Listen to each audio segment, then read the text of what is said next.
فراموش نکنید که کمک بکنید. این استودیو خرج دارد عزیزان من، خرج. خب پول باید بدیم که این استودیو چراغایش روشن بماند. اللهم صل على امیر المؤمنین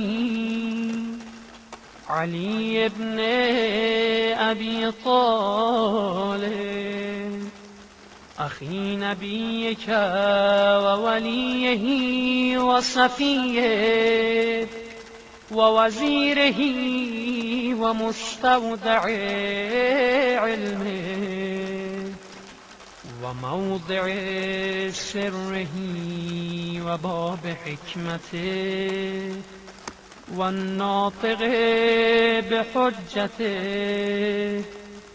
و الداعی الى شریعته و خلیفته فی امته و مفرج